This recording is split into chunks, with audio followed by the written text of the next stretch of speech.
Hello everyone, welcome back to another video here on An Cluiche. With me, Séamus Brady, our host for this one. I am joined once again by Matthew Hurley, the Gaelic Statsman. Back on the show, we're going to run through what was, Matthew, a very, very impactful weekend on Gaelic games, shall we say. Definitely very, very important. Thanks for jumping on the show, man. Looking forward to diving in again. Yeah, exactly. So, and thanks for having me on again, Séamus. Yeah, I suppose a lot of busy stuff happening this weekend.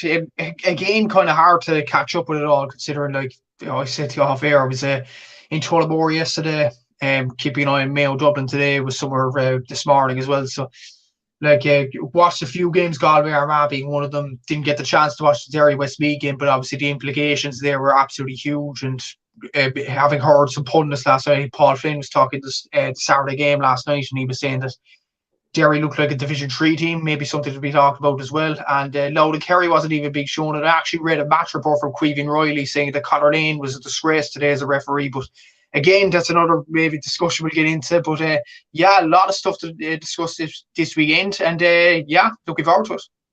Yeah, well, let's dive right in. So what we're going to do is we're going to start with football, then we're going to go to the hurling, and then we're going to go to the LGFA and wrap it up there. We're going to go chronologically, group 1, 2, 3, and 4, and then discuss, obviously, how the tables finish. So diving in then with group 1, and the result that was the more impactful and the one that was in more doubt was your own County Cork went up against Tyrone in O'Connor Park. The crucial score was the goal in the 48th minute by Ben Cullen to make it 112 to 12 points. Originally, it was down as McGeary's, but it is Tyrone's victory. Tyrone now in this group finish in second place. Cork finish in third. All three of them on 4 points. Clare at the bottom with 0. We'll come to Donegal's victory over Clare in just a moment. But for Tyrone, 2 wins out of 3, not a bad group.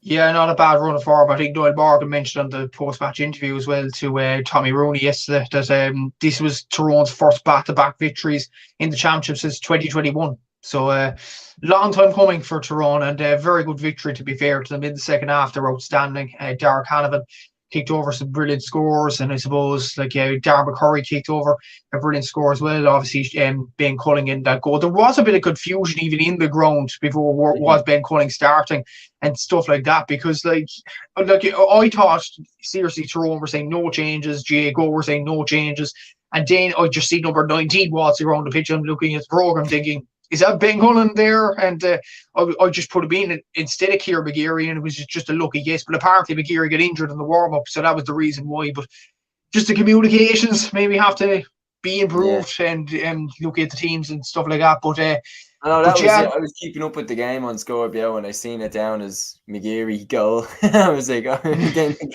back in, it was changed to Ben Cullen.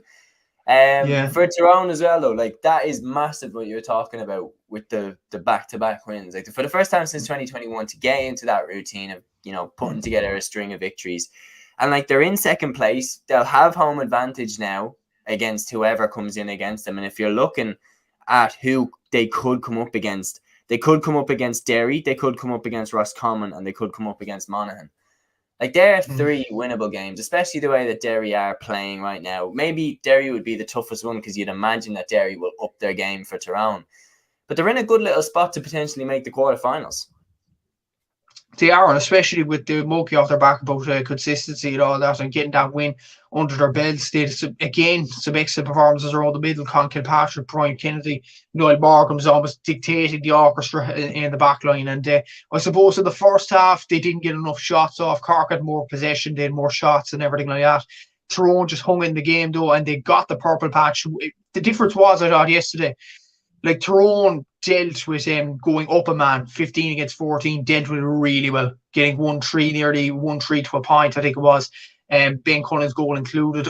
Chris O'Jones maybe was black card, maybe it wasn't. In my opinion, it wasn't a black card, but look, Tyrone dealt with that situation. They got above Cork and they got the win after that, and fair play to them for that. And brilliant win. And when you look at the last few years, the consistency has always been an issue with Tyrone. But even look at their shot accuracy, it was 76%. They took their chances when they were given to them, and They put them over, and fair play to Ben Cunningham for getting that goal as well. A few nervy moments in the last few minutes, but it was almost like Tyrone went ahead by a certain margin, 4 or 5 points, and they weren't going to be caught after that. Cork have played well in the last few games, but Tyrone just looks set on going on and winning this game, and fair play to them for doing that. But yeah, very good win for Tyrone. But coincidentally, actually, if the rules were slightly skewed, this isn't sour grapes or anything, but if you take the Clare results out of the equation for the 3 sides, it's head-to-head between the 3 sides involved, Donegal, Tyrone and Cork, in terms of points difference. It actually would have been Donegal first, Cork second and Tyrone third. So if the rules were changed a small bit, we could have seen Tyrone in third place. But look, I'm not one to be complaining, but well done to Tyrone for getting the win, and fair play to them. Yeah, no, definitely like a good win for them. And Rory Canavan with 2 points, Dara Canavan with 5, Darren McCurry with 3. Like Tyrone showing a good spread of scores there, and those lads definitely are in good form. It's good to see Rory Canavan getting the full match into him as well. We're going to move then to the second game in that group, which was Donegal Clare. And there's not much to be said about this one. Donegal just absolutely beat the brakes off Clare in McHale Park. Kind of like, it's difficult to watch games like that, isn't it? Where it's just like a complete mismatch. Usain Gallen with 1-4, McBurty with 5 points, Ryan McHugh with 1-4. Look, we were saying like if Clare could somehow beat Donegal, and I was saying that in my head there just was no chance of that whatsoever, especially with Donegal potentially needing to win, and certainly that's how it turned out. Donegal winning at a canter. Yeah, and they're back at the farm though after a disappointing result against Cork, I suppose, a few weeks back. But well done to Donegal for doing this. But it was so easy. Like, I think Clare look at Scorpio anyway. I actually didn't watch the highlights, and to be honest, I don't think there was much need to look at the scoreline. Like, Clare scored a point, Donegal scored 1-11 without reply until the end of the first half, and it was just all roads smooth sailing after that. And Donegal definitely cancelled the victory in this one, and I don't think there was nothing much to be said about this game other than Roy McHugh had an excellent performance with 1-4, to be fair to him, from wing back. And Donegal look a dangerous proposition going to the quarterfinals now with a 2-week gap. They certainly do. No, they really, really, like, I mean, they've got the 2-week gap. They're straight into the quarterfinals. I'm quite happy that we're staying away from them. I think they're a dangerous team to come up against. And yeah, God help whoever has to go up against Donegal. We have a comment in here from Jason, the Loaf of Bread, GA Pod, big shout out. She says, I'd like to withdraw my Westmeath citizenship. Lads, I've had enough. And that's obviously after the Westmeath Derry game, which went down to the wire there. Westmeath could have knocked Derry out of the championship. We'll come into that game later on. We'll move to what was probably the most watched football match of the weekend, Mayo Dublin in Dr. Hyde Park. It finished 17 points apiece. Look, there's always going to be talking points with Mayo and Dublin. There's always going to be talking points. This time, the talking point is whether or not a certain free should have been given. Matthew, should that certain free have been given? Because I'm biased. I am biased. Yeah. And the thing is, like, we have biased opinions and all that, and you would argue it wasn't a free, and Mayo didn't deserve to get a point towards the end. I'd argue yesterday Chris O'Jones didn't deserve to get a black card, but then Aaron on his review show said that Chris O'Jones was a clear black card. So maybe our biases would take over a small bit. So I just feel like, from a neutral point of view, Séamus, and to be honest, like, look at I wanted Dublin to win this game because I think Cork would have a more of a chance of beating Mayo than they would Dublin in the preliminary quarterfinals. So I was for Dublin here. I think it was a free. I think it was a free. I think it was a right decision. And as well as that, maybe Dublin got away with one in the first half. Maybe with Brian Fenton coming in on, I forget who did, or I think it was Ryan O'Donoghue steaming in on goal, and Brian Fenton blocked. Maybe that could be perceived as a foot block, so maybe Dublin got away with that one as well. So yeah, but Dublin got down the other end and got the equaliser anyway from Robert Costello, so it didn't mean that much in the end. But for me, Séamus, I just think it was a free. I think it was it was a foul. Ryan O'Donoghue stepped up, took the free, put it over the bar, and yeah, to be honest, it didn't mean that much at the end because obviously Dublin went up and got that equaliser. But yeah, I think it was a free. Yeah, no, like, look, I'd definitely be open to it. I wouldn't be sitting there saying absolutely not a free. I've seen it given. I've seen it not given. Sometimes the ref gives it, sometimes he doesn't. I'm not going to stick my nails like to the mast and say absolutely not a free. don't want to come across in any way like I'm being completely biased or tunnel vision or anything like that. I could see why the ref gave the free, in all honesty. But talking about this game as well, like, a lot of people going into it were saying there might be a bit of shadow boxing going on. I certainly thought there'd be a little bit of shadow boxing, but with Dublin and Mayo, even if there might be a tiny bit of shadow boxing going on some level, it's very small, and the games are always crackers. Like, I mean, this one was an absolute thriller. And to finish level right at the death, Cormac Costello equalising after O'Donoghue's free had put Mayo ahead again. Dublin and Mayo just never disappoints. There's always something to talk about, and it's usually a very good game of football. Yeah, I was actually shocked that it wasn't shadow boxing. I'm shocked that it was actually a thrilling encounter until the very end. I think Kevin McStay actually went with the media's throats, including us, in that post-match interview afterwards, saying the amount of rubbish being talked about during the week. That was what he said in the post-match interview. And to be fair, like, I would be angered if I was Kevin McStay as well, if I was talking about the team. But my perception on Mayo during the week was, wouldn't it be better to beat Dublin in a final rather than this round? That was my honest thinking, to be honest with you. I just think if Mayo would have beat Dublin now, then Dublin would have got angrier and went to Croke Park with a vengeance. That was my thinking behind it. But I think, honestly, a draw is a very good result for Mayo. I think it is a very good result. I know it might seem like a loss, and they're in a preliminary quarter final. But to be honest, you look at the sides that Mayo could face. I think it's Cork, Derry, or Monaghan at home. To be honest, I think Mayo will beat any of them three teams at home in Castlebar. So I don't think it's a disaster for Mayo. I really don't. So look, it was a good performance from a Mayo point of view, but they didn't take enough of their efforts. Like, they had 28 shots, converted 17. Dublin, in comparison, 25 shots, converted 17, 68% compared to 60%. Dublin got their chances and they took them. Mayo just didn't in the first half. There was some, lackadaisical shooting. I think Ryan O'Donoghue missed a couple of shots in the first half. There was a few in the second half as well. Whereas Dublin, they didn't get much of the shots on goal. They didn't get much of the possession. But what Dublin did with the ball was really, really good, in fairness. They didn't get much of it, but they used it properly. And fair play to Dublin for doing that. Cormac Costello was exceptional today. But some improvements to be made for Mayo. But again, Tommy Conroy had a good performance. Ryan O'Donoghue, I thought, and most people slag him off in media gone by, I think Aidan O'Shea had a brilliant game today. I think he looked threatening every time he got the ball. 90 appearances, exactly, yeah. I mean, that's a legend. Exactly. Right, it was a brilliant day to be Aidan O'Shea, and I just think every time he got the ball, he looked very, very threatening in front of goal, and I thought he played exceptionally well. I said Matty ran at him.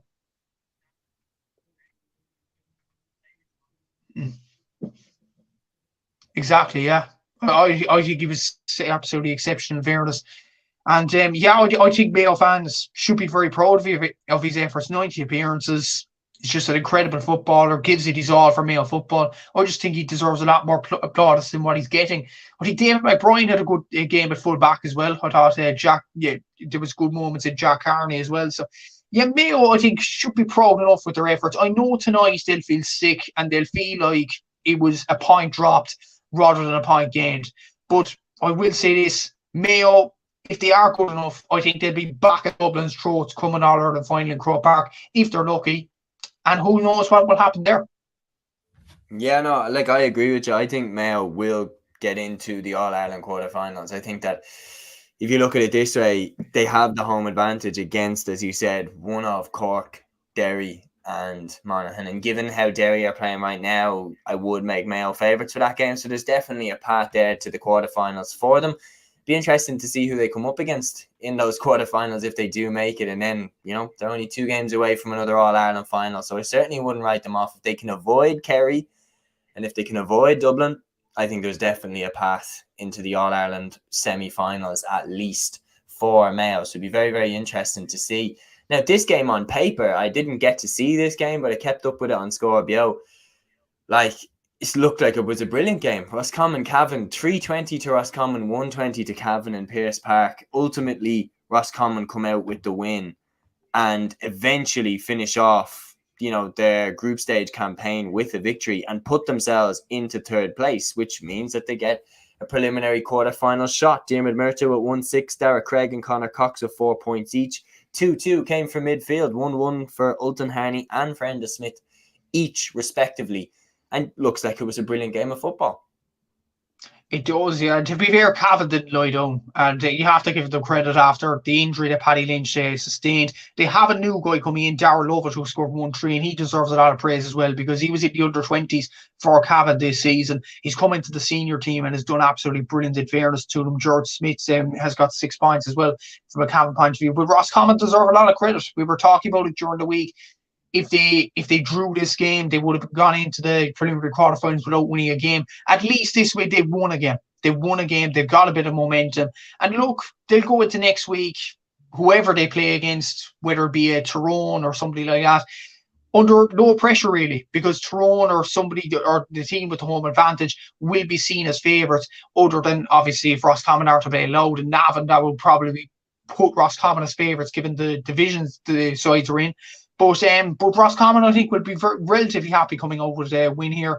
And the Smith, obviously, as you mentioned, played very well. Ultan Harney, Diarmuid Murtagh did some good performances all over the pitch. And Roscommon should be proud of their efforts of getting a win in this game. And I think Davy Burke, for Roscommon, I think in competitive games, I'm trying to think when was the last time Roscommon won a competitive game. I think it was Monaghan in the league, Séamus. I think it was around start of March.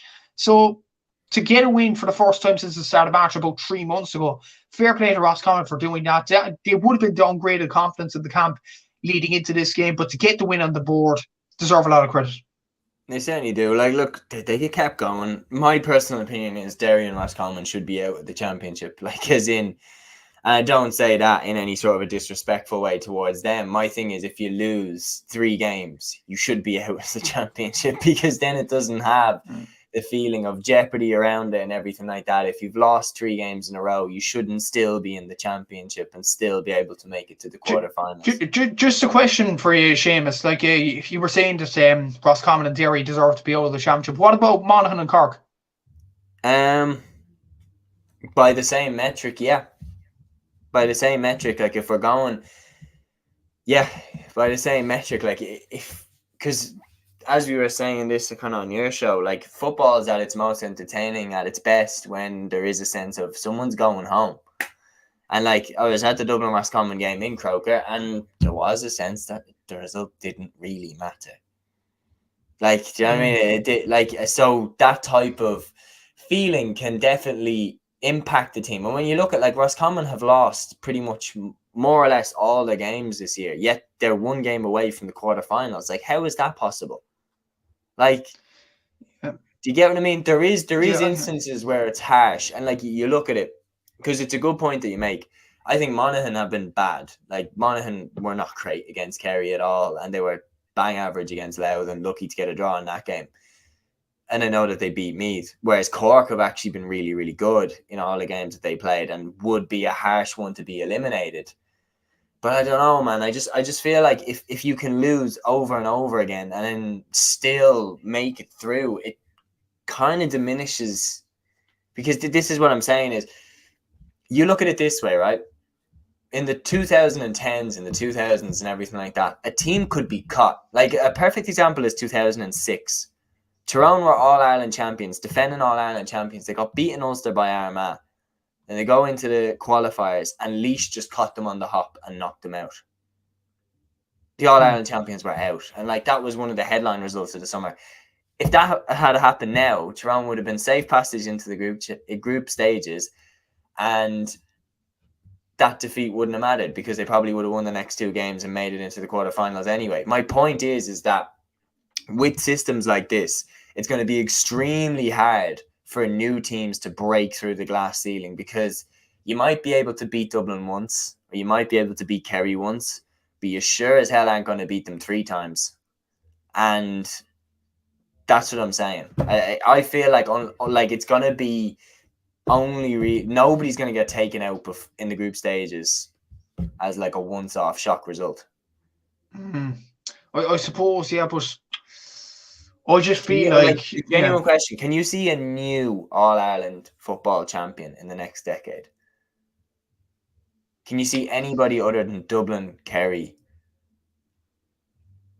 Can you see more than 4 counties winning it in the next 10 years? Take you off the top of my head now.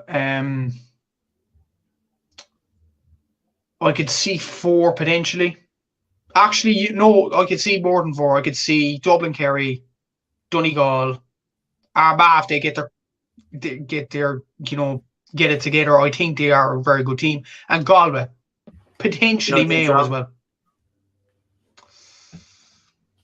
Tyrone have a lot of talented players coming through. I could see that. Yeah. I could see Tyrone more than Mayo. Yeah, I just feel like though. Like I was coming out of Tullamore yesterday, and I was gutted after yesterday.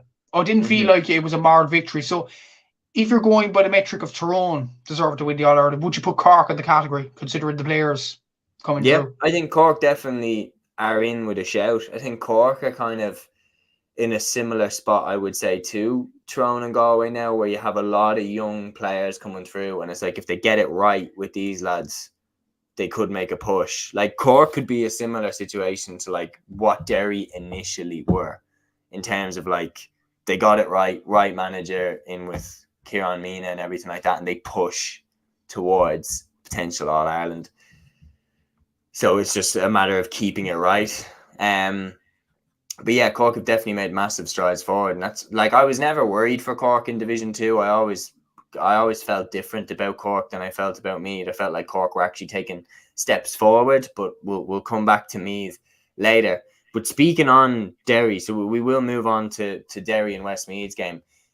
I'm just going to give both of us a pat on the back here before we go into this group, because me and you have pretty much called this group to a T. We said that Derry would win, but by very slim pickings, and they did, but not in impressive fashion at all. Derry 2-7, Westmeath 9 points at Páirc Esler. In the 65th minute, Emmett Bradley scored the last score of the game, which was Derry's second goal, to ultimately put them through. In the 59th minute, Jack Smith pointed to put just 1 point between the sides going into the final 10 minutes, and Derry scraped over the line. Like, in terms of a situation that, like, even when they win, they're not impressive anymore. And going into the preliminary quarterfinals as, the away team, the 3 teams that they can come up against, if they come up against Mayo, as far as I'm concerned, they're gone. If they come up against Tyrone, I think they're probably gone as well. I think Louth are the only ones that I could potentially see them getting by. But I wouldn't make them favourites in any of those games right now. I think that the Derry Louth game would be carnage if Louth are, of all teams, are the teams to knock Mickey Hart out. But they're not looking in great shakes at all. I think for the neutral point of view, I think either if Derry get Louth or Tyrone tomorrow, that would be box office. Yeah. Considering the history that Mickey Hart had with Tyrone and the thing with Owen Mulligan tweeting and things like that, and obviously the way that Mickey Hart left Tyrone and they won the All Ireland the year after, and obviously the Louth stuff, like leaving them in the lurch and things like that. Personally, I'd obviously love if Cork got Louth, but I would also find it hilarious if Louth beat Derry next week. Yeah, being honest, there's a part of me that's rooting for that to happen. Because I do, as a sports fan, I root for the underdog all the time. And Louth, I was rooting for their growth. I was rooting for that project. I loved seeing them come up through the ranks. And to see Mickey just ditch them and go to Derry, I was just like, right. So if Louth of all teams are the teams to knock him out, I would be like, that would be like just unbelievable in terms of like, just, you couldn't ride it. Definitely. We'll have to see about the draw tomorrow morning. It is appetizing, I will say. And we have to get up early. We have to switch on the alarm clocks. Definitely 8:30 time. But yeah, this game, you know what, Séamus? I know Derry are the story of the town and all that, but I feel so sorry for Westmeath. That's 2 years in a row now where they've been knocked out by a Derry, or the Ulster side, Derry or Tyrone. And you feel so sorry for them. And to be honest, in this group, they've always lost. They've lost by single-digit margins to Armagh, to Galway, and to Derry. And I just feel awful for them. just, this year they have earned their place in the Zambagwer. They finished 15th in the league ranking. And for them to be knocked out at the tightest of margins, it's just, you feel awful for them. You really would. They have some brilliant players and they will be missed in the championship. Definitely. You look at the other teams to finish bottom, Clare, Meath, and Cavan. They didn't offer really much, but you look at Westmeath and you think, just the They grain were of in rice. every game that they played. They were competitive in every game that they played. And look, they absolutely deserve huge credit for what they have been able to do with a thinner squad than most of the especially the three counties that they came up against. For Derry, is it done? In your opinion, are they? Is that the last win that Derry are going to have this season? Because, as I said, you go into it, I think Louth would be absolutely bouncing off the walls if they get drawn against Derry tomorrow morning. If that draw comes out and it's Louth versus Derry and Louth have them in RD, I think that they'll be bouncing off the walls for that game. I think if they get Tyrone, I actually feel like I have a funny feeling that Tyrone would be a more winnable game because Derry would really get up for that. I feel like Mickey Hart aside, Derry and Tyrone's rivalry would invigorate the Derry players to just be forget about Mickey Hart. This is our personal rivalry with Tyrone. Whereas with Louth, if there's some beef going on between Mickey and the players, I mean, there's no real better way to make Mickey look stupid than to have Louth knock him out. I'm not insinuating that they would throw the game at all, but I'm saying that when you look at it, the way that they just weren't really tracking back against Armagh, it didn't look like they really cared that much anymore. Yeah. No, but I could just envisage it tomorrow morning. Look at it. The draw last year was Tyrone against Donegal, Ulster rivals. Mayo against Galway, kind of rivals. I could just envisage it tomorrow morning, Séamus. It's going to be Tyrone against Derry and Armagh. I could just see it. And it may be. I would prefer Louth Derry. Yeah. Yeah, to be honest, I think, honestly, if Tyrone or Derry to get Tyrone, this might be the fire in the belly that the Derry lads need. Yeah. I just feel like this might be the draw to spur them on. If it's Mayo, they may as well pack up their bags. If it's Louth, they might be fancying their chances, but they might be afraid they'll mess up with the Mickey Hart reunion and all that. If it's Tyrone, I think they'll see blood. And it's not, I think Tyrone are playing well at the moment. I think they're playing really well. They haven't conceded a goal in I don't know how many games. Since the Cavan game, they haven't conceded a goal in any championship game, which is an impressive record. They've got their consistency back. But this is an Ulster derby. Obviously, form goes out the window. So I just feel like this might be the draw to kickstart Derry's season. And as for the game against Westmeath, obviously I didn't get time to watch this game, but Trackian and Scorpio, as you said earlier, Conor McCluskey and Emmett Bradley saved them with those goals. If they don't not score them goals, we could have been talking about Derry out of the championship tonight. Mental. And especially when you consider where they were at the end of March versus where they are now. It's one of I genuinely mean this. This isn't recency bias. I've never seen a team look so good and then look so beatable in such a short space of time without any big injuries. It's not like Glass got injured or Shane Muigan got injured. They're all still there. It's the same team on the pitch, but there's not the same team up here. And that's what we're saying. So I've never seen a team look so good to then look so beatable. And even though they beat Westmeath, they did not look impressive in doing it. And we were talking about the preliminary quarterfinal draws. I think they need to be drawn up against Tyrone because I think Tyrone is the only option there that I could see the players really sparking into life because of the rivalry between Derry and Tyrone.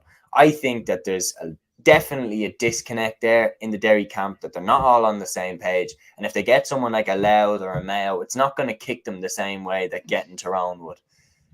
So I think that's their only saving grace, and I would still make Tyrone favourites for that game anyway. But I think that's their only way where they might be here, we might as well try and win this game, because Tyrone are on the same page. The squad there, they are pulling in the same direction. Derry are not on the same page, and I think they're going out next anyway. I think no matter who they get, they're going out in the preliminary quarterfinals, which is absolutely staggering considering where they were at the end of March. Now, I'm going to give myself a pat on the back. I said draw between Galway and Armagh. And would you look at that? 15 points to Galway, 112 to Armagh in Markievicz Park. Look, these sides always bring out a good game out of each other. And this game, very, very even contest throughout. The goal for Armagh, obviously the key scorer of the game. Rian O'Neill with 3 points. Tiernan Kelly it was who got the goal for Armagh. Like, they're always even, Galway and Armagh, and it finishes a draw again. Yeah, and I suppose there was a bit of controversy at halftime. I don't know, did you see it, Séamus? The official bang on the door for the Armagh dressing room. Yeah, to be honest, it's not the first time we've seen it. It certainly won't be the last. Teams try to get into the opposition heads, just leaving the opposition out of the pitch, and it's just a game plan. And to be fair, Armagh, dark arts, they got it, and they got over the line with a great comeback. Obviously, Tiernan Kelly getting that goal, obviously, and Stephen Campbell getting that last bit of point for the fisted effort. And to be honest, Stephen Campbell was very calm in that situation to fist it over. And he had the mental, thoughts to think Armagh need a draw on this one to top the group and go straight to Croke Park, fists over the bar, and fair play to Armagh for getting the draw on this one. I will say this, Séamus, Galway will be feeling absolutely gutted and feeling like, and Sean Mulcairn and Cian Darcy getting injuries today. I don't know what the situation is with Damien Comer as well. Another one. Yeah, I just feel it's not that Galway. I think Galway are really performing well, but it's these colossal injuries, and they have to play again next week. And potentially, if they win that preliminary quarterfinal, they have to play again. It's going to take a stuffing out of them, and I just fear for Galway maybe in the next few weeks. If they're not going to be beat next week, they could be getting a battering off a Kerry or Dublin in the quarterfinals if they come up against them, because the injuries they are getting is colossal. They need Comer back soon. They badly need him back because he's that focal point in the team. He's the guy ordering the stuff around. Shane Walsh is performing well, to be fair to him. And you look at, I don't know, Robbie Finnish, we got 3 points as well today. Paul Conroy played well. Killian McDade's coming back into the team slowly but surely. Conor Gleeson's performing well in goal for Galway. But they need to get Comer back. I think he's the key in that team. I think he really is. And maybe that injury that McInnes inflicted on him a few weeks ago might come back to bite them. Yeah, I mean, that would be highlighted even further if Comer comes out. If it comes out at the end of the year that Comer had an issue with that ankle, I mean, that McInnes incident will be looked on again. Like, really was a disgusting moment, wasn't it? Like, if we're being calling a spade, like, that's not part of our game. I had no respect for it when I seen it. Still don't. What we're going to do now is we're going to move on to Group 4's round 3. And we're going to start with the game which didn't really have a lot of significance and wasn't very competitive at all. And then we'll move on to the one that did have significance. Louth 110, Kerry 221 in O'Moore Park. Kerry absolutely cruising to victory once again. They've been completely untested in this group. This game, like, the score's not really that important when you consider, again, they've won at a canter. David Clifford with 7 points, Shawnee with 2, Paddy Clifford with 2, Dermot O'Connor and Tyke Morley with the goals. My point is, are Kerry going to be knocked by the fact that they haven't had a finger laid on them in this group? You could say that, Séamus, but statistically, Kerry are the only side to have a 100% championship record in 2024 after Dublin drew today. It is impressive, and you have to call it a spade a spade. That is really good, in fairness, from a Kerry point of view. But then again, apart from Cork, they haven't been tested, though. I mean, Clare gave them a little bit of a test, but... Yeah, that's true. That is true. Like today, but to be fair now, today, I haven't seen the highlights. Obviously, we will see it in the Sunday game, which is at a later time because of Euro 2024, which is good for us because we can go as long as we want talking about games on the podcast. But yeah, apparently, according to Queeveen Riley, who's a very good journalist from Louth, check his Twitter if you haven't already, he said that Conor Lane, the referee, had a very bad game. Apparently, Louth should have had a penalty at the game being 1, I think it was 1-1 to Louth, 5 points to Kerry. And Louth should have a penalty and make it 2-1 to 5 points already in the game. And Kerry didn't get a softish free, which David Clifford takes. Obviously, I haven't seen the game. This is from Queeveen Riley's match report now.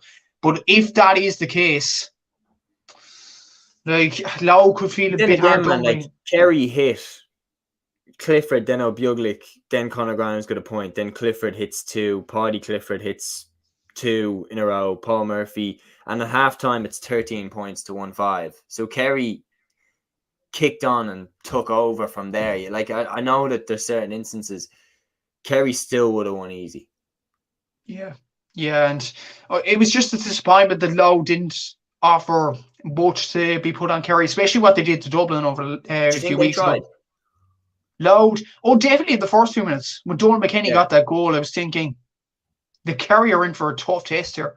But then the scores started to come, and then, but maybe Séamus, we might not have thought about this because we're being, bigotry and all that.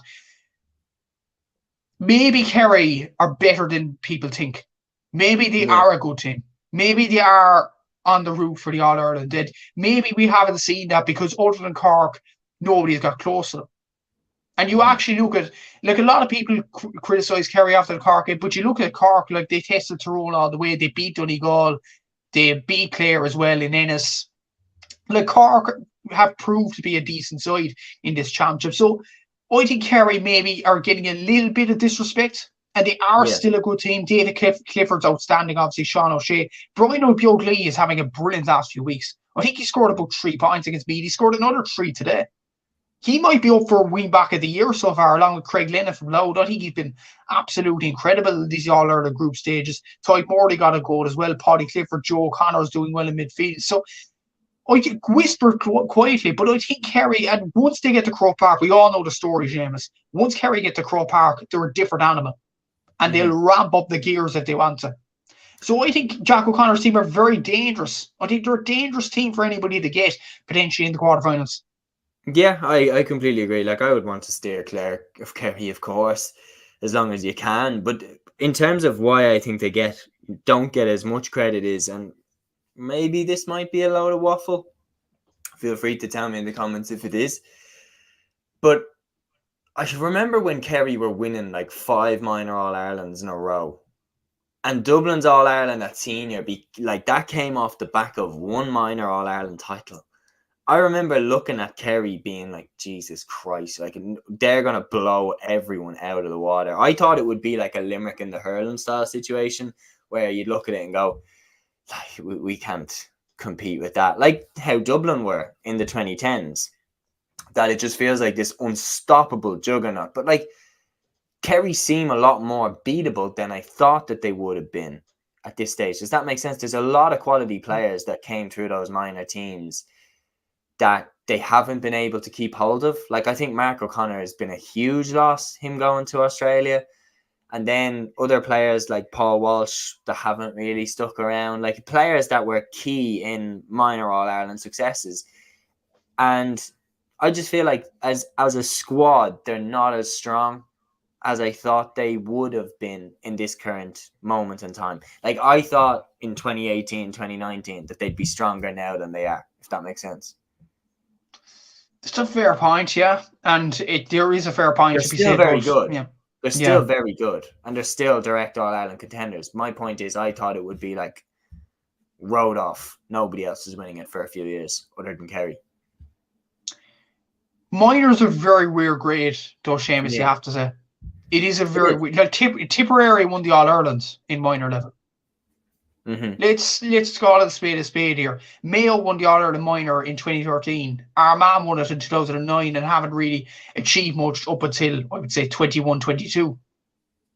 Yeah. So I just feel like it is a young grade. It takes a while for them to build up. Whereas under 20, I think, is probably a greater indication of where sides could go. And Kerry haven't won any under 20 All-Irelands in the last few seasons.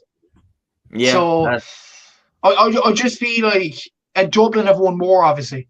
That under 20 team, I think around 2014 was absolutely incredible and things like that. You have Galway with the under 20 in 2013 as well. And they've had done some good stuff over the last few seasons as well. Like, I just feel like under 20 is the best grade to judge youngsters at, not minor. I think minor, a lot of weird things happen and a lot of weird results. Look at Longford this year. Longford beat Dublin. And will that, realistically, Séamus, will that Longford minor team go on and win the Leinster Championship in, say, 5 years, 6 years' time? No. So I just feel like it's a weird grade to judge, and even Tipperary with the All-Ireland, while it was a great achievement and it built on for them to win the Munster title in 2020, I just feel like a few weird results here and there happen, and you can't really judge too much on it. Yeah, true. The few different results is a really, really good point, but to win 5 in a row isn't a fluky result. Like there's something going right there. The thing is, Séamus said, this might be worth listening for our listeners here. Like the Munster Championship was structured in those binary years as Cork and Kerry, for some reason, in the semi-final each and every year. Cork provided Kerry's best test, and usually with the Binary Championship, the 2 provincial finalists only would be in the quarterfinals. And in Munster, you'd have Kerry against Clare or Kerry against Tipperary. And the scoreline in the minor final in those years would be Kerry, randomly, Kerry 6-16, Clare 2 points. Yeah. Something like that. And Clare would be in the quarterfinals then. And they wouldn't get much of a test. Look, for example, in 2017, David Clifford's year, Kerry absolutely annihilated Derry that year. And Cavan were among the top semi-finalists in those kind of years as well. I just feel like, again, there was a lot of weird results happened that time, and Kerry took advantage of that. And I just feel like if Cork were the separate side to Kerry in the Munster, which eventually happened in 2019, and look what happened, Kerry lost in the semi-final of the minor, and Cork won the All-Ireland. So I just feel like the Munster draw was a bit weird around those times. And maybe if Cork were on the separate side to Kerry, maybe things could have been a bit different. Yeah, no, it definitely is an interesting debate, but I think it is a metric that you should take into consideration if you're talking about what successes a county can expect over the next few years, is to map out kind of how much you are winning at those 2 grades. Now, one county that was absolutely swimming in success at those grades, but hasn't really put it into a good senior side yet, is Meath. They went down to Monaghan in Breffni Park, 117 to 114. They finished bottom of the group on a score difference of -28, 3 defeats out of 3. Just disappointing for me. And now, like, they're in a situation where I really don't buy into that there's something going in me. Like, it's weird because, like, when someone loses, and like maybe I'm looking into this too much, but like I've just got this vibe off O'Rourke the entire year that like he's just grand with it. Like he doesn't seem like he's hurting. Like they go up to Dublin and they play in Croke Park and they get their ass handed to them. And then it's just after it's like, oh yeah, well, what could we do? What could you expect? And then Louth go up and do a million times better. And I'm like, Louth have absolutely shown you up because Louth had no success at under 20 or minor, but yet they've churned out a very good senior team because they got in the right structures and they worked their absolute socks off. And I'm like, they have completely shown you up. And then to go into the group stage and to just, they couldn't kick snow off a rope against Kerry in that game. They kept getting into good opportunities and just their shooting was just abysmal.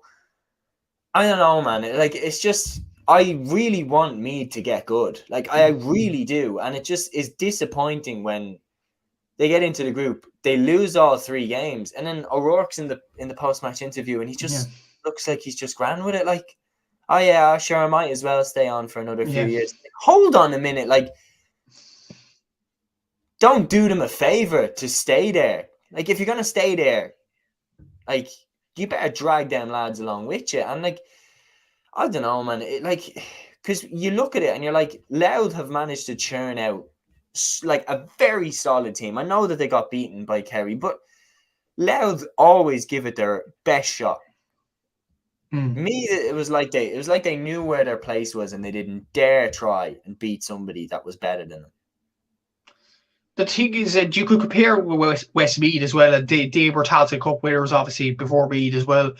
And after they won the Táilteann Cup, they drew against Tyrone. Probably should have won that game. Against Galway, a Ray Kennedy sending off kind of derailed them. And against Armagh, the Athletic Rose, they could have beat them.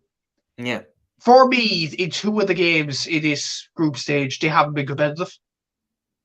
And that's just the damning thing about it. Westmeath can be competitive and Meath can't, and Westmeath don't have underage success. Yeah. I just feel like, and again, I'm like you, Séamus. Meath are a historic county. Meath have had the rivalries with Cork, obviously, in the 90s and stuff like that. But I would love Meath to be back up at the top grade, because you see this in Munster, and you see it in Leinster. What Kerry and Dublin are missing, they're missing the Meaths, the Kildares, the Corks to put up challenges. And to be fair, Cork are putting up a challenge, but the other two counties, I know we'll get on to Kildare in a sec, but and they're in a dire situation as it is. But Meath, like, I just feel like, okay, they could have won the game today. And Barry McBennett deserves a lot of credit for Monaghan coming off the bench and scoring 1-2. And he won the game for Monaghan, really. But, like, what has gone wrong with Meath? Even to lose to Loud by 10 points, they were annihilated. And Yeah. you look at the game in Croke Park, and I can look at further examples in provincial championships where lower tier opposition, probably the same level as Meath or lower, put it up to opposition. I can think of 3 examples. Obviously, Loud against Dublin, as you mentioned there. Cork against Kerry. Cork believed they went down to Kildare and thinking, we can put up a test to Kerry. Actually, I can think of 4 Clare against Kerry. They put up a good challenge in Ennis.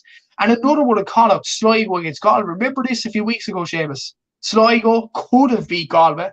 Yeah. They were denied with a last-minute goal from Rob Finnerty. And no one is expecting Sligo to put up a challenge, but they tried their utmost and just fell short of the finish line. Meath were well off against Dublin. Yeah. And that was my worrying thing would be, as soon as Sean Bugler gets that goal, steps or no steps, as soon as that happens, fished, gone, game over. Folded, and it's like. just, and it's It was just a proper like, alright away home, which is you've had your 10 minutes. Like, and it just Colm O'Rourke, and I see that on Go on their social media platforms as well after the game against Monaghan. And I was fully expecting Colm O'Rourke to say, I've stepped away, I've told the players. But he's saying, I may as well stay on because it's a 5-year project. I mean, you won the Táilteann Cup last year. You won the Táilteann Cup last year. Yeah. With the same group of players. You have under 20 success coming through. You have teams like Westmeath, Sligo, Louth, putting these smaller little counties with less resources than Meath, putting it up to bigger opposition. And you get annihilated nearly every game. Like, that's it. Like Meath, Meath have been in rebuild for a decade. Yeah. Like for 10 years, every year the narrative is, Meath are rebuilding. It's a long-term thing. Like every year they have an entirely new forward line. Every year. Like 1 year, they're like, you look at the Táilteann Cup even last year. Conor Gray was midfield all throughout the Táilteann Cup last year. Barely saw him. I know I started against Kerry, but like he was in and out of the team this year. Then Jack O'Connor wasn't really there. Jack Flynn stepped away. Then 1 year it's Thomas O'Reilly. Then he's out with the team the next year. Then it's Aaron Lynch comes in for the Táilteann Cup. He's their main man. Barely saw him this year. James Conlon has been back in and out of the team like over the last 3 years. Shane Walsh, again, he gets a good run of form, then he gets injured. I know that's not O'Rourke's fault, but my point is like, you look at good teams and you look at teams that make progress. You look at Louth. You and me can pretty much predict what Louth starting 15 is going to be next year. And I guarantee if we were to put it on paper, what is Louth starting 15 going to be next year? We'd get about 13 out of 15, 12 out of 15 right. I haven't a breeze who is going to be playing for Meath next year. I have a good idea that like the core players like your Matthew Costellos, your Jordan Morrises, that they'll still be there. But the rest of the team I haven't a breeze. Like always bringing in, and like the goalkeepers, how many goalkeepers have they had? Like every week it's a new goalkeeper. Yeah, I can think of off the top of my head over the last few years. I can think of 3. Is it Sean Brennan and the two Hogans, Billy Hogan, and Billy Hogan, Harry Hogan, Sean Brennan, 3, Andrew Colgan. Oh yeah, 4. We may as well get the Capicus out. This is what I'm saying. Like, there's definitely more. There's 100% more. And like my point kind of about it is when he's there and he doesn't seem like he's in any way put out. Maybe he is, and I hope he is. I genuinely hope that he is hurting after that win. Not on a personal level. Not that I want him to not be in a good mood, But I hope for Meath's potential future that he is livid that they have lost that game, livid that they are out, bottom of the group, 3 defeats from 3. Because when you lose 3 games and you have a score difference of minus 28, no matter what the county is, that says you are not good enough to play at this level right now. And when you won the Táilteann Cup, that's supposed to be a clear indicator that you would have the minerals to compete at this level. But whereas Westmeath were able to go toe-to-toe with them and go down to the bitter end, you weren't. And you have, in my opinion, just as talented a squad. So, in my opinion, they need to find that identity of being tough and not nice to play against that they had in the 90s. Because let's be honest, those 90s teams, they would never have lost the way that Meath have lost games this year. Like, if that side of Mick Lyons, Liam Hayes, Colm O'Rourke, if they lost, they would have gone down fighting. No way they would have taken a 20-point defeat and just, is what it is. But to be fair, Séamus, look at the reactions on both GAA post-match interviews of the Westmeath players and the Meath management. Yeah. Tells you all need to know, like, Colm O'Rourke is saying, I may as well stay on for another 5 years to the project here. And they're all smiley. You look at Kevin Maguire last night after the Derry game. Devastated. Crestfallen. And Meath have more resources than Westmeath. It just seems like O'Rourke... It's like O'Rourke had his pundit cap on and just predicted what way Meath's season was going to go. And then it's like they just didn't try to change it. That's what I was saying, is that I knew Monaghan would win this game. Because I said, look, the one thing is, Monaghan do always swing. When their backs are against the wall, they do always throw a haymaker. They do always pull a result out of nowhere. And Meath have shown me nothing that would make me think that they would do that. They didn't show any fight against Dublin. They didn't, like, this is the other thing as well. Like, they seem just quite happy to just lose by that much. I don't know. I've been harsh on them. I am aware of that. Like, I have been harsh on them. There's good lads in that Meath team. There's very, very good footballers in that Meath team. But just, in my opinion, I'm just questioning what the future is going to look like for them, what the next couple of years is going to look like for them, because I don't see enough hurt in them. I don't, like, when the games are over, I don't see them absolutely crestfallen. I don't see them getting near teams. Like, is this Meath side in any way a better team than the team that went down to Division 3 10 years ago? Are they? Is this Meath side a better team than the one with Stephen Bray and Graham Riley and Brian McMahon? I don't think so. Because you looked at the Meath team back then, and I remember this specifically under Mick O'Dowd. They put it up to Dublin. They were in front of Dublin in Croke Park until Paul Mannion scored the goal, and then Dublin started to run away with a 7-point victory. And against Tyrone needs to pull down Meath literally to get a result out of that game in Croke Park. I remember I was at the game in the first half. Eamon Wallace, quick player. That team would beat this Meath team now, because that Meath team will fight to the bitter end to try and get a result in the game. And it tells you need to know when Tyrone players were putting down the Meath players and getting through on goal, because they were afraid of them, afraid of the pace of that Meath team. Nowadays, it's almost like Colm O'Rourke and the Meath players are just like, this is cool. We're in the All-Ireland series. We're just happy to be there. I get to mark Brian Benton. Look, we are too hard on them, but all we want from Meath football is the thing is, both of us want, as a Cork owning a Dub, we want Meath football to be back up at the top range again. Yeah, and it can be done. It can be done. Look at the counties that have less resource. Look at Louth. Look at Sligo. Look at Westmeath. Look at the counties that have dipped in form in the 2010s and then risen back up again. Look at Armagh. Look at Cork. Look at look at Monaghan. Yeah. Look at these counties and what have they done to Donegal. rise up. Donegal, yeah. They were a mess last year, and look at them now. This is what I'm saying is like, I'm being honest saying this. I think if Meath get it right, I really, really believe this. I think if Meath get it right, they could be All Ireland contenders inside 5 years. I genuinely mean that. I genuinely mean that. They have the talent, they have the young players coming through, and they have the status of being the county that they are, that when they get going, they might rediscover their identity of who just are Meath. That never say die of the great teams that they had in the 90s, that like no matter what, they would never give up, never throw the towel in.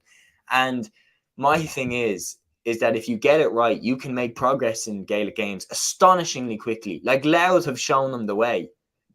They've gone from Division 4 to Division 2 and back-to-back Leinster finals out of nowhere. Like literally out of nowhere. And Derry as well showed them how quick you can rise up the ranks. Armagh have shown you how fast you can rise up the ranks. Donegal in a year have turned themselves around like that. Meath can do it, but they're going to have to do a lot of work. And just a word on Monaghan as well. You know, a much, much needed victory. You mentioned Mac Bennett, obviously the difference maker in the end for Monaghan. How do you see them heading into the preliminary quarterfinals? It's hard to know. I think Monaghan are performing under par, but what you could say about Monaghan and not about Meath, for example, is they will fight at the bitter end.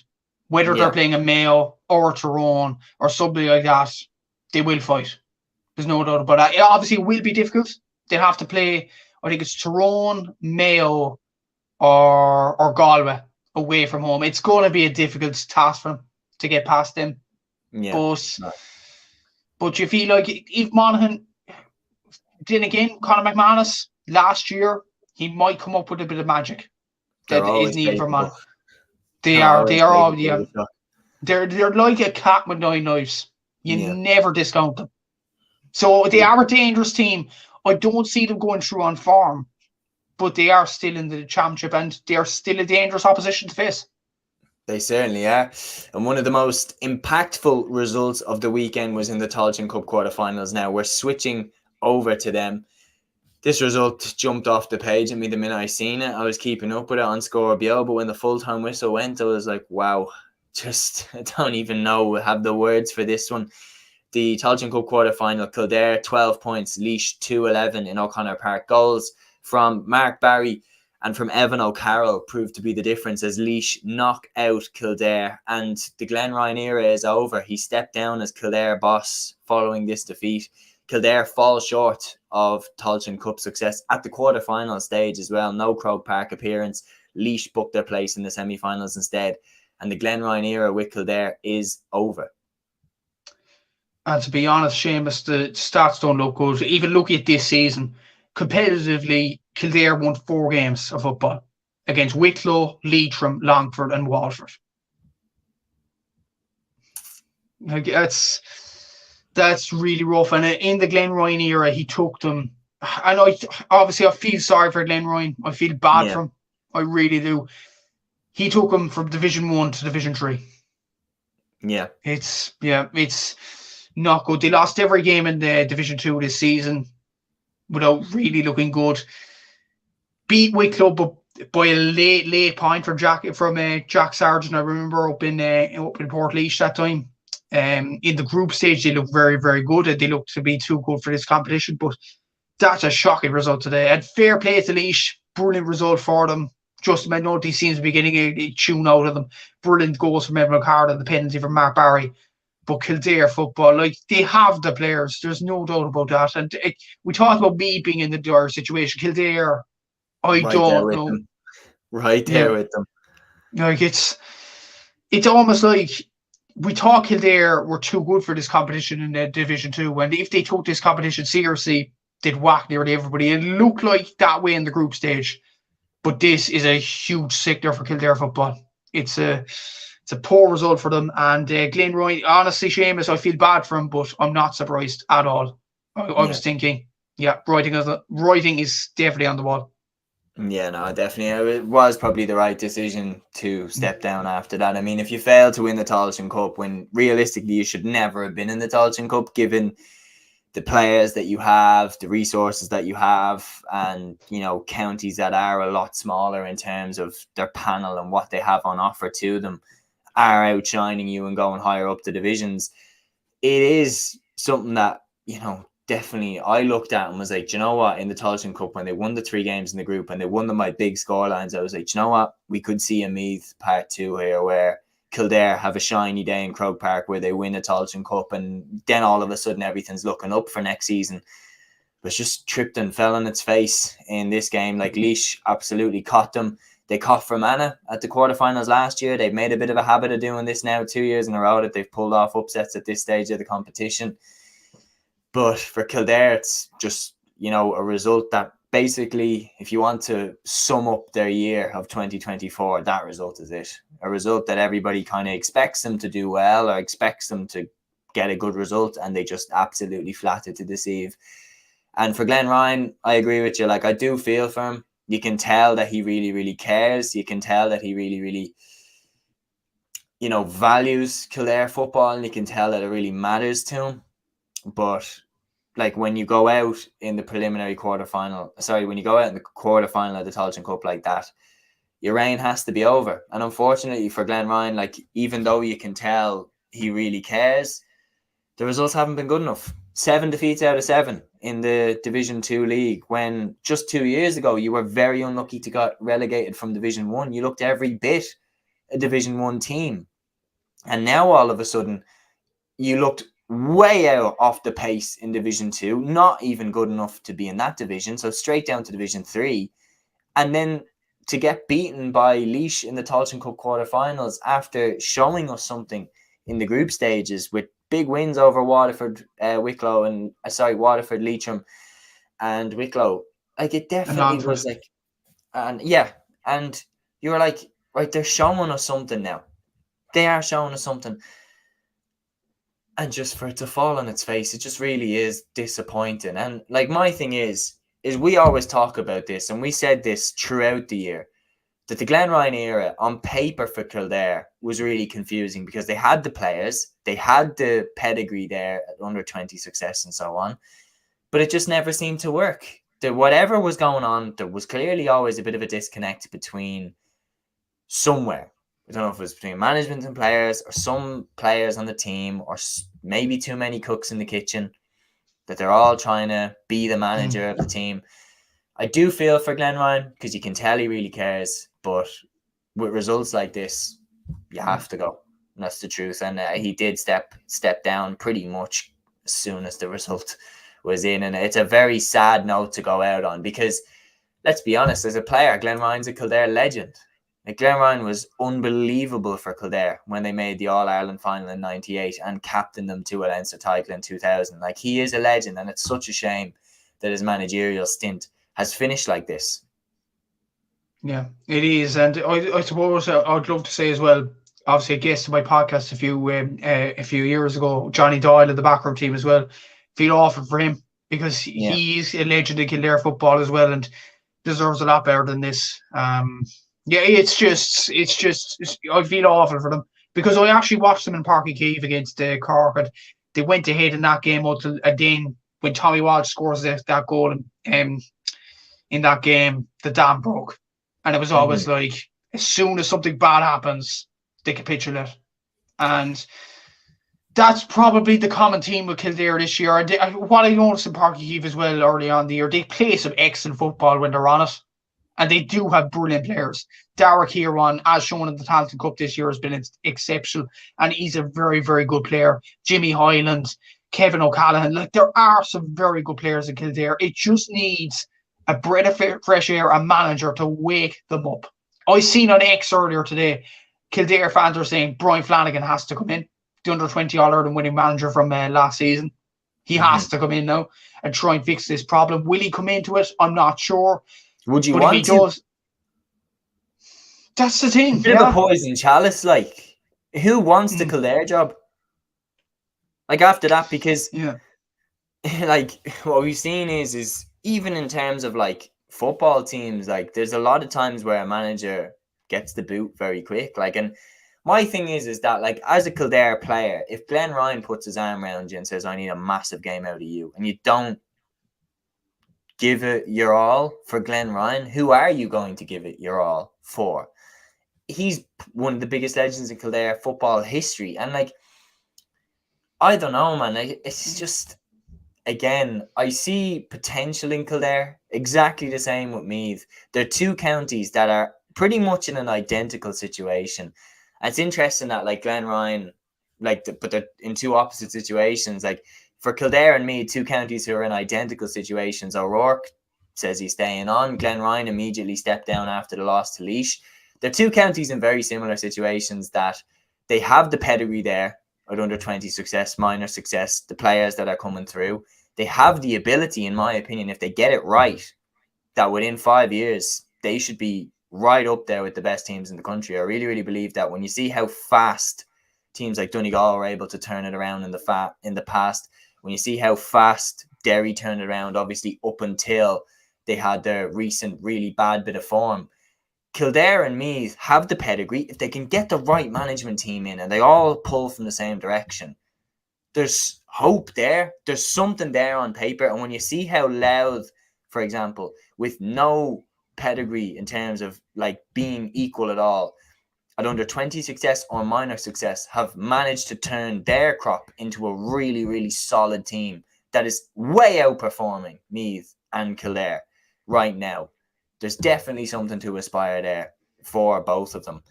But yeah, it's all over. Laois are into the semi-final. Another team that caused an upset, and I put the two upsets first. Now, this one isn't as big an upset, but it's still a massive result for Antrim, beating Fermanagh 111 to 11 points in Brewster Park, going into their backyard and beating them there. And for the second year in a row, Antrim make the Táilteann Cup semi-finals. Massive result for Antrim. And to be honest, we would have said during the week Fermanagh would have been favourites going into it. But if there was any shock this weekend, it would be this game. Because Antrim usually have a good record against Fermanagh. Cathal Hines getting a goal in this one, a crucial goal at that as well. Michael Bird, the goalkeeper, deserves a lot of praise. Like, he took his 45s really well in this one. And Owen Hines got 2 points, Peter Healy as well, Patrick McBride, Ryan McQuillan. Like, Antrim, it's not like they perform terribly and then produce a shot result. Antrim have been really good in this Táilteann Cup. Like, they've got 5 points in the group stage.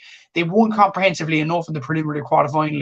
I know London put up a test, but to be fair, Antrim won that game, were in control of that game for a long period. So it isn't as if Antrim are a bad side. Antrim are a decent enough side under Andy McAtee. They've really taken to his tactics. They've done really well. And that's 2 Táilteann Cup semi-finals appearances in a row. They deserve a lot of credit for that. And after losing to Meath slightly last season, they definitely fancied their chances going to Croke Park next week. We'll have to see about that. And draw tomorrow morning, I'm assuming, as well. But for Fermanagh, it's a disappointing end of the year, especially after so much promise being shown in Division 2 as well. And they were one kick of a ball of staying up in Division 2 as well. Like, they'll be disappointed with this result of not getting to Croke Park this season. But yeah, it's their old rivals Antrim to march on. Certainly, and when you look at it this way, like Antrim and Laois, if they draw each other, they'll both be eyeing up a potential Táilteann Cup final, which would be an absolutely incredible year for them. Moving on, I'm going to put these two results together because they were favourites to win and both of them won handsomely. Sligo beat Limerick 220 to 9 points at Markovich Park, and Down beat Wicklow 118 to 12 points in Páirc Esler. Two sides that were very much fancied to win. Both of them won handsomely. Which one were you probably more impressed with?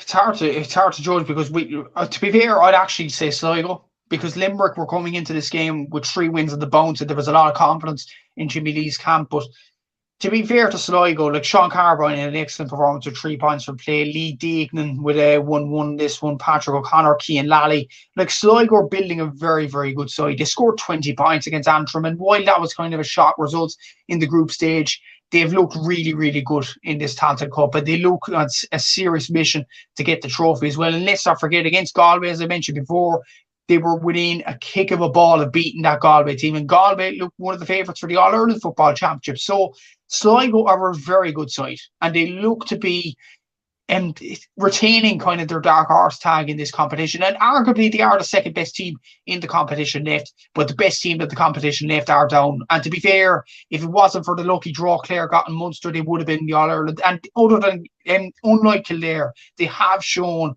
that they are above this competition down. They've gone about their business. They've gone about it brilliantly. Conor Laverty's team deserve a lot of credit. Sheehan Johnston had a good performance in this one. John McGovern got a goal against Wicklow as well. Liam Kerr. Like, Down has some excellent players. The question mark about them is, can they win a big game at Croke Park? We'll have to see in a few weeks' time. Certainly, and like I originally put down as my pick to win the Táilteann Cup back at the very start of the year. I'm feeling very, very happy with my pick at this particular moment in time. Now we're going to switch codes. We're going to go from football to hurling, and we're going to go to the All-Ireland Hurling Preliminary Quarter Finals. And your own County Cork had a good win at O'Connor Park. I'm going to give myself one more pat on the back for how I predicted this game. I think it more or less went how I said. I said it would be an entertaining, fun game where Cork would ultimately win comfortably, but Offaly would impress. And to score 3-19 against Cork, not half bad. Cork, though, scored 4-25 and go into the quarterfinals where I don't really want to say who's they're going to come up against because I'm very much scared for that game. But Cork have seen off the Offaly challenge. Offaly, though, have had a brilliant year.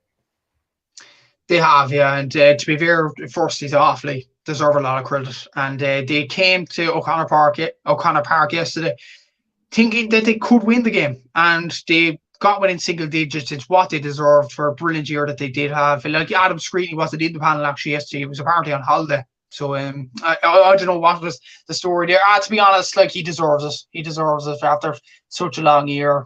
You know, Adam, enjoy it. If you're watching, he's probably not. But look, Offaly deserve a lot of credit, as I say. Dan Burke had a good performance yesterday. Killian Sampson, really impressed with him. And they will cause some problems in the Leinster Championship next year. Watch this space. They look really, really good, in fairness. And young, and they're under 20s, they're minors, and obviously the senior team as well. They look really, really good. And Johnny Kelly deserves a lot of credit for what he's done with this team. For Cork, coincidentally enough, our good friend Dan Casey said on TikTok after the game that if the Cork performed like this, Dublin would beat us. Séamus, I think he's giving you a bit of hope, is he? But no, I think, I don't know. I think he might be trying to build my hopes up to tear them down on the show. I'm not letting my hopes get up again. Kilkenny ripped them to shreds in the Leinster final. You're probably right. Yeah, you're probably right to just keep a low profile for now. But to be fair, like, Cork didn't perform brilliantly in this game and they still won comfortably, which is something to be said about this. Like, Patrick Horgan did very well with 110, getting ever closer to that record. 10 points off TJ Reid now, so deserves a lot of credit for that. I thought Shane Barrett was exceptional again yesterday and deserves at least an All-Star nominee. Like, the guy is absolutely exceptional from centre forward. Like, I seen him live yesterday. I was in Tullaboards. The pace of the guy. Brian Hayes, exceptional as well. One thing I'm very unsure about, James, how on earth did Conor Lehan get man of the match? I'm sorry, but I know he got a point and he did well from, interceptions and stuff like that, but I would have thought Shane Barrett or Brian Hayes or Hoggy would have deserved it. I just, like, I don't know. It was a bit of a... I don't know who made the decision ultimately to give a man the match. But look, it was a good win from Cork point of view. They're into the next round now against Dublin. But obviously there is a lot to be worked on. Pat Ryan said in the post-match interview as well, there is a lot to be worked on. That isn't the standards that they do set. And they'll be hoping for a better performance against Dublin next week. Yeah, and I hope they don't get one. Because then we're in big trouble. The other game in the preliminary quarter final, Laois 20 points, Wexford 32. Usually there's always a chance that Wexford could slip up. They didn't in this game. A 12-point win for the Model County. The Slaney-siders impressing in this one. They're into the other quarter final where they're going to come up against Clare. That one is now shaping up to be a really interesting battle. And to be fair, like, Wexford are slowly seeping this out of their game. Like, they hammer Carlow in the Leinster Championship and now they've got 32 points back to Laois without much fuss. So, to be fair, Wexford and Keith Rossiter deserve a lot of credit. Like, Conor McDonald, Cian Byrne, both have very good performances as well. Leachin, as always, exceptional. 4 from play, 11 overall. The guy is up for an all-star, there's no doubt about that. And as for the Clare, Laois deserve a lot of credit for the year that they did have, although Aaron Dunphy scored 15 of their 20 points, so that was a bit of over-reliance on him. But as for next week, like, I know we'll go into it more depth in the previous show during the week, but like, Wexford have a serious chance against Clare, considering Clare put up an abject display in the Munster final, and Wexford are proving slowly but surely. I wouldn't be shocked if Wexford pull off the shot next week. So should be an interesting game in Thurles. Certainly will be. Personally, I think that they're a very, very dangerous team for Clare to be coming up against, like, especially given that Clare will be low after their Munster final defeat last weekend, not this weekend, last weekend. But yeah, that's the Hurling Preliminary Quarter Finals over and done with for another year. We're moving then to the LGFA. That's our final code, and then we wrap up the episode, starting with the 4 games which took place in the Senior Championship. Group 1's round 2, Tipperary 2-4, Armagh 10 points at Semple Stadium. This result, to be honest, has me a little bit down in terms of my anticipation for the All-Ireland and who could win it and everything like that, because I really thought Armagh at the start of the year were a good shout. Amy Mackin gets injured, and I think if they have Amy in this game, I think they win it. Tipperary, with the 2 goals from Aisling Maloney and Anna Rose Kennedy, hold them to a draw in Semple Stadium. Yeah, and to be fair, Tip deserve a lot of credit for this, and they pushed Cork all the way well in the Munster Championship.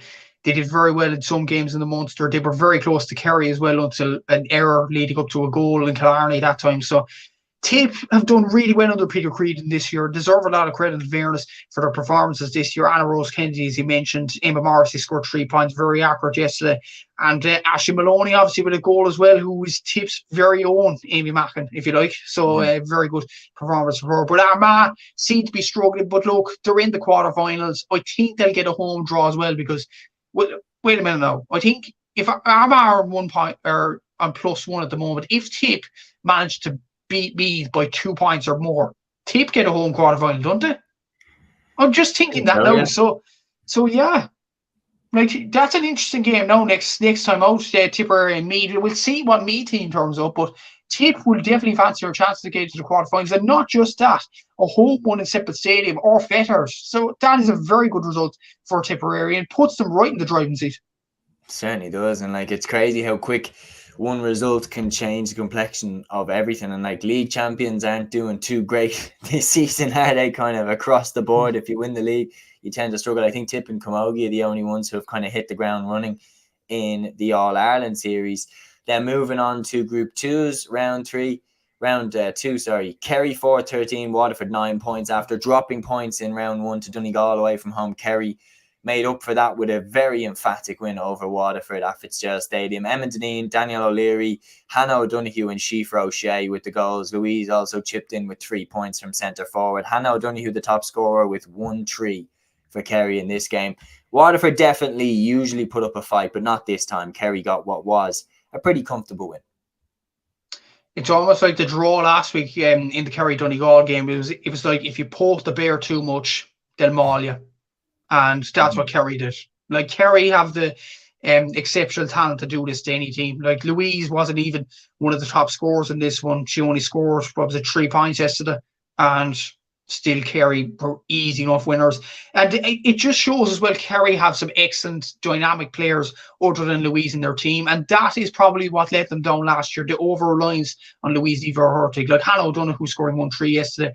Daniel O'Leary, I think that's 126 in every championship game. I think most of that's from play. So she deserves a lot of credit for her performances this year, to be fair. Emma Deneen obviously getting on the goal sheet as well, and Shifra O'Shea. So very good performance from Kerry. Expected a bit better for Waterford, but Donegal next for them. And like, you would have to fancy Donegal to win that game, but for Waterford, it is do or die. Certainly is. And we're going to move then to Group 3's round 2. Cork 1-12, Galway 1-10 at MTU. We called this one spot on as well. Katie Quirk with 7 points and Ava McAuliffe with 3 points. The key goal coming from Hannah Looney in the 49th minute of play. Up until that point, Galway had a 2-point lead. Looney's goal ultimately kicked Cork on to a very important win at MTU.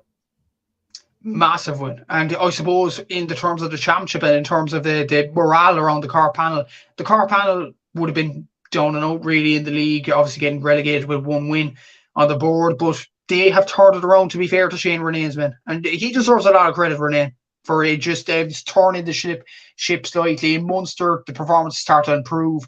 Then they hammer Laois, and then they beat Galway at home and now have a home quarter final, which they have a huge chance of winning. Whoever comes to Parky Rin, Parky Keefe, or wherever it is in Cork. So this is a big result for the Cork ladies. Absolutely thrilled for them. Katie Cork, obviously 7 points. I wanted to, give my praise to Ava McCall of actually 3 points in this game, 2 goals against Laois.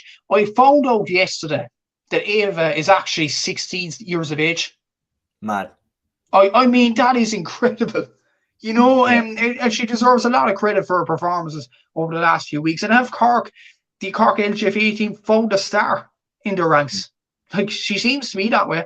Like, certainly. what performances from Ava McCall? If Galway will have to regroup in the next few weeks, they play against Laois. You would imagine, considering Laois got hammered by Cork last week and they got relegated to Division 3, you would imagine Galway will win that game. But they have to get in a away quarter final nonetheless. And if you have to go to a Dublin or a Kerry or somebody like that isn't a good sign for Galway in the long run. But good result for Cork, massive results for Cork to get a home quarter final. Certainly, and it puts them in a great position going into those quarterfinals. Now, moving on to Group 4's round 2. Mayo 2-15, Kildare 5 points at Ballina Stephenites. Kildare now have to face Dublin in round 3. That's going to be a very, very difficult day out for them. Lisa Cafferty with one of the goals, Sinead Cafferty with the other one, Maria Cannon with 7 points. To me, it seems like Kildare it's like it's come too soon for them. Like, you look at their team in this, they're without the likes of Roisin Byrne in the starting team. She came in the 41st minute. It seems like they just weren't ready yet for this standard. Well, you were saying you were giving yourselves pats at the back, and well done to you, Séamus, for getting predictions right. I have to grip the L in this one. Yeah. I'm you know what? I gave Aaron a bit of slacking for saying Lee should beat Cork, but I provided the risky prediction this week and it fell flat in my face. To be fair, Mayo produced a brilliant performance, and what a showing it was, 2-15. Obviously, Annie Goff had a very good performance with 3 points. Lisa Cafferty and Sinead Cafferty, as you mentioned there. Just a shame for Kildare, because I genuinely believe Kildare has some excellent players. Roisin Byrne, Nasa Dooley, Aoife Radigan, who all scored yesterday. Like, they do have some very, very good players. Leisha Linehan at full back. I do think, again, like you said, maybe it is a bit too soon for them, and maybe the aim for them is to stay up in the next round. Maybe they'll go to the Dublin game now thinking they'll brush it under the carpet, because with Dublin having Sinead Golder back and Jennifer Dunn there, and Hannah Tyrrell and Carla Rowe and Annabelle Timothy and all that amount of talent, I don't see Kildare getting close, honestly. But look, their aim is to stay up, and well done for Mayo for getting this result and getting into the quarterfinals. Certainly, and to be honest, going into the Dublin game, I don't really see anything but a comprehensive Dublin victory, especially the way the Dublin are playing right now. Now I'm going to run through the results from the intermediate championships and the junior championships. So the intermediate Group 1, Round 3, Westmeath 2-12, Cavan 2-6 at Cusack Park and Mullingar. Intermediate Championship Group 2, Round 3, Offaly 9 points, Monaghan 8 points in O'Connor Park. Group 3's Round 3 was Antrim 4 points, Wexford 322 in Musgrave Park. Leitrim beat Wicklow 17 points to 10 in Group 4's Round 3 in Roundwood. And then the Junior Football Championship Group A's Round 3 saw Carlow beat Derry 111 to 3-4 in Owen Begg. Fermanagh beat Sligo 210 to 3-6 in Louis Leonard's Memorial Park. And then in Group B's Round 2 in the Junior Championship, Louth beat Limerick 14 points to 8 in Stabannon. And Longford beat Kilkenny 5 goals and 8 points to 2 goals and 6 points in Castlecomer. So it's been a busy weekend of Gaelic Games action, and a busy episode for myself and Matthew. We're an hour and 25 minutes in the book. So thank you so much to anybody who did tune in, who left a comment, anything throughout the video. Thanks to Matthew for jumping on for another episode.